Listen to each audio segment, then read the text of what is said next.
Mesdames et messieurs, vous venez de suivre l'échange entre les deux chefs d'État ici. Du lancement des programmes des systèmes de passation des marchés. À l'image de cette effigie grandeur nature, la cérémonie de ce 20 janvier était aussi grandiose que symbolique. Dès les premières heures de la matinée, les Congolais ont investi le stade Martyrs de la Pentecôte pour voir sceller définitivement leur choix porté le 20 décembre 2023 sur Félix Antoine Tshisekedi comme président de la République et chef de l'État pour les 5 prochaines années. La symbolique, c'est d'abord le nombre impressionnant d'officiels qui ont fait le déplacement de Kinshasa. Une quinzaine de chefs d'État au nombre desquels le Tchadien Mahamat Idriss Déby et des dizaines de chefs de gouvernement et représentants de pays frères et partenaires, tous ovationnés par l'assistance à leur entrée dans le stade. Ceux qui n'ont pas pu rejoindre les lieux de l'événement ont eu l'occasion d'apercevoir l'impressionnant cortège qui, du palais présidentiel au stade de Martyrs, a offert un plaisant spectacle équestre aux passants.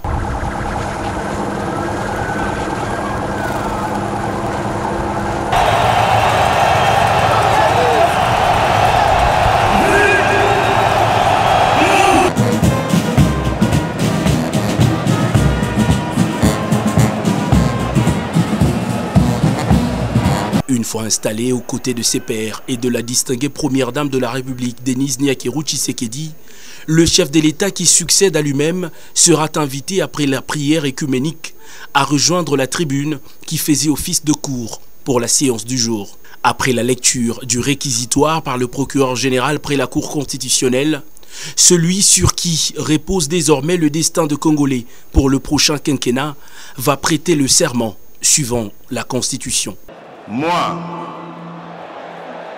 Monsieur Tshisekedi Tshilombo Félix Antoine, élu président de la République démocratique du Congo, je jure solennellement devant Dieu et la nation d'observer et de défendre la Constitution et les lois de la République, de maintenir son indépendance et l'intégrité de son territoire, de sauvegarder l'unité nationale, de ne me laisser guider que par l'intérêt général et le respect des droits de la personne humaine, de consacrer toutes mes forces à la promotion du bien commun et de la paix, de remplir loyalement et en fidèle serviteur du peuple les hautes fonctions qui me sont confiées. Le nouveau chef de l'État va ensuite recevoir tous les attributs du pouvoir officiel et coutumier avant de prendre la parole pour son tout premier discours d'après-investiture. Dans ses premiers mots, Félix Antoine Tshisekedi va décliner les priorités de son action en 6 objectifs touchant la sécurité et le social du peuple. Cette cérémonie marque le début d'une nouvelle ère qui voit le chef de l'État Félix Antoine Tshisekedi et son peuple faire un bond vers le développement sur base des acquis du premier mandat qui servira de caisse d'expérience pour des actions futures mieux coordonnées.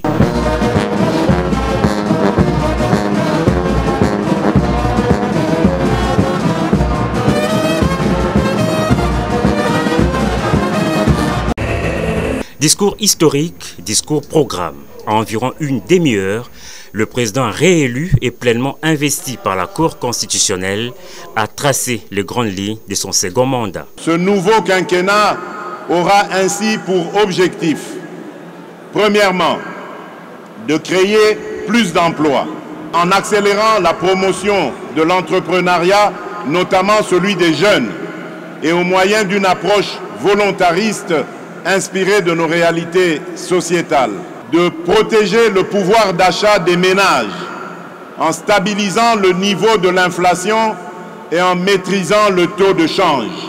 Troisièmement, d'assurer avec beaucoup plus d'efficacité la sécurité de nos populations, de notre territoire, de nos biens ainsi que la préservation de nos intérêts.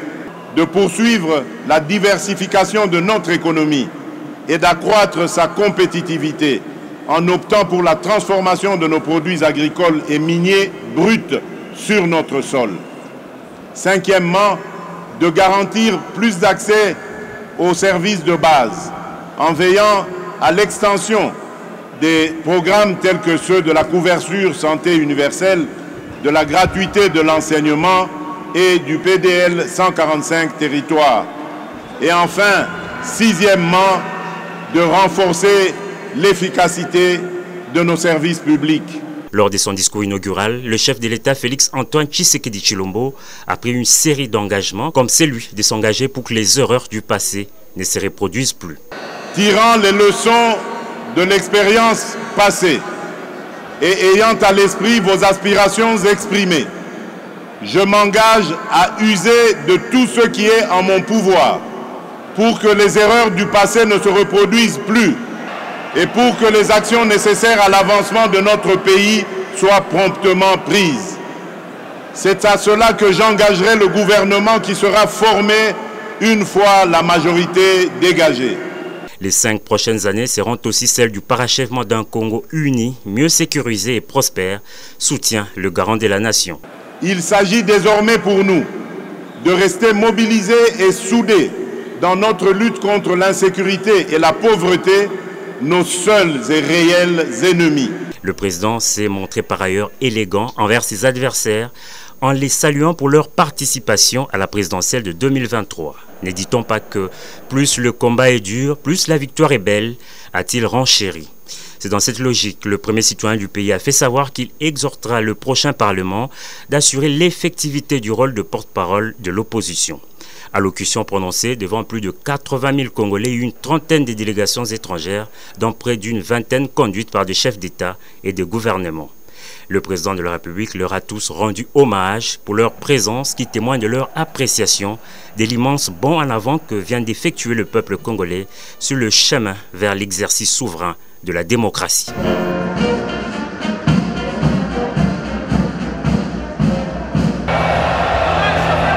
Une belle page vient de s'écrire dans l'histoire politique de la République démocratique du Congo avec la prestation de serment du président de la République.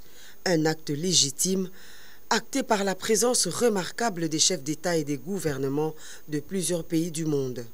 Une tribune d'honneur qui a donné place à 18 chefs d'État africains, 2 vice-présidents, 4 chefs de gouvernement ainsi que de nombreuses délégations. Une première depuis l'indépendance de la République démocratique du Congo. Évariste Ndayishimiye du Burundi, Archange Touadéra de la République centrafricaine, Bruce Oligui, le Zambien Hakainde Hichilema, Carlos Villanova de Sao Tomé et Principe, Joao Lourenço d'Angola et Denis Sassou Nguesso de la République du Congo étaient visibles sur la tribune. Cyril Ramaphosa de l'Afrique du Sud, ou Maro Sissoko Mbalo de Guinée-Bissau, le Djiboutien Ismaïl Omar Guelleh, le Tchadien Mahamat Idriss Déby, le Sénégalais Macky Sall, Adama Barrow, président de la Gambie, ont également signé leur présence parmi les hôtes de marque de Félix-Antoine Tshisekedi Tshilombo. À leur côté, des hauts représentants des chefs d'État européens, américains et asiatiques, à l'exemple des États-Unis d'Amérique, de la Grande-Bretagne, du Canada, du Brésil, de la France, de la Belgique, de la Chine, du Japon et des Émirats arabes unis. Cette présence massive des personnalités à cette cérémonie est plus qu'une preuve de la considération dont bénéficie la RDC depuis quelques années, fruit d'une diplomatie agissante qui a convaincu les Congolais à refaire confiance au président de la République.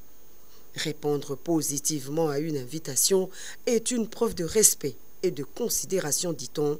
La République démocratique du Congo a décidément repris sa place de choix dans la sous-région et à l'international. Les 5 années à venir seront peut-être celles qui vont hisser le pays au plus haut rang des pays émergents au cœur du développement du continent.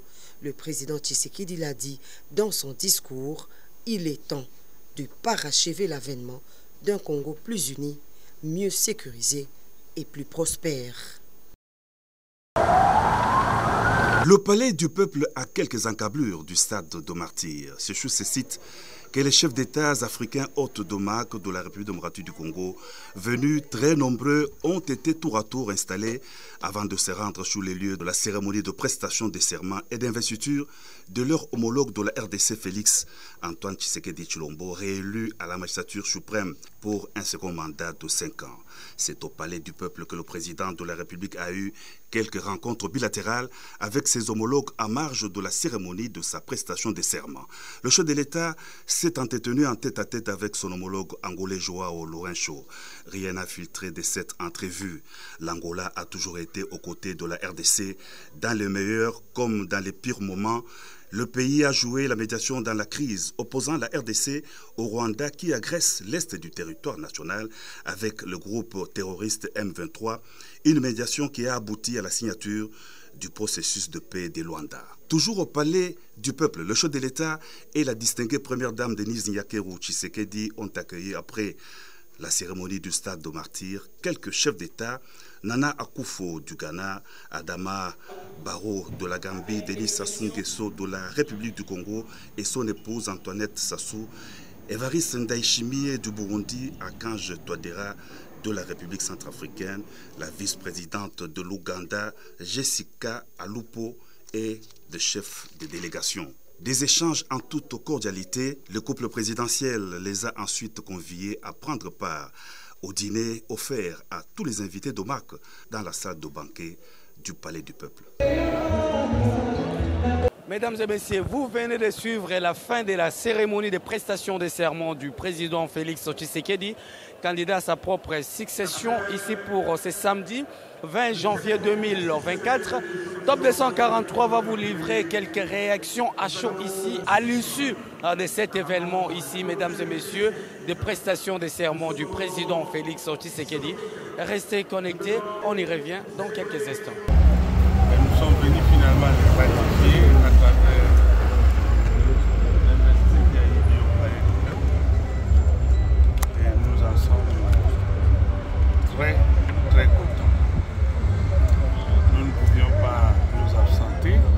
Nous avons fait des efforts pour que nous venions vivre l'inédit, ce qui ne s'est jamais fait. Les nombres de gens qui sont venus, l'adhésion populaire, ça nous rassure pour la continuité des développements. Lui-même parle de la continuité et il rassure tout le monde. Il est le président de tout.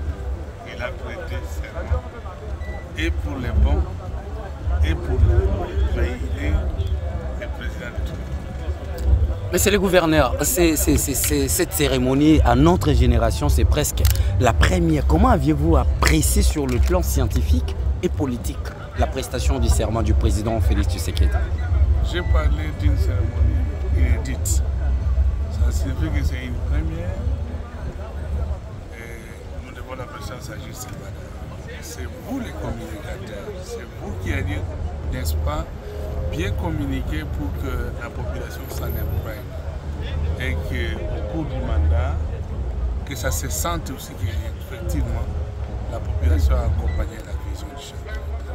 Quel est le message que vous allez transmettre à vos administrés et aux Congolais en général? Je crois qu'il faut parler de ma province, voilà, qui a élu le président Félix Tshisekedi à 87%. 87%. Elle attend beaucoup de lui. Et ce que je vais leur demander, c'est que retourne enfin au travail.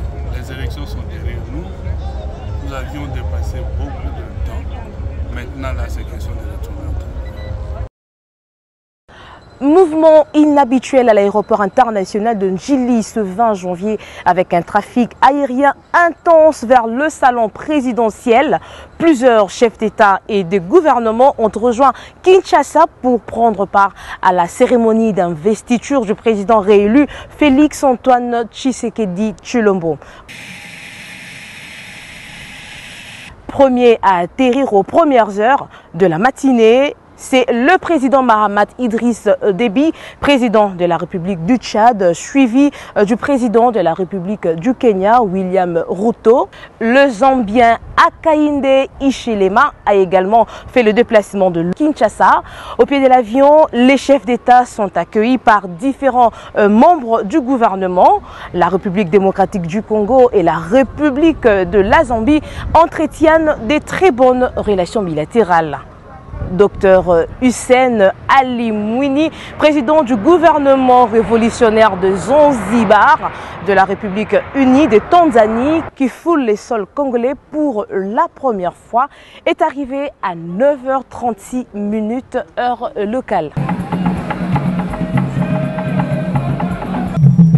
Ils se sont succédés Archange Faustin Touadéra, Nana Akufo-Addo, Joao Lorenzo, Emerson Mnangagwa, Évariste Ndayishimiye et Cyril Ramaphosa, respectivement présidents de la République centrafricaine, de la République du Ghana, de l'Angola, de la République du Zimbabwe, du Burundi, ainsi que de la République sud-africaine.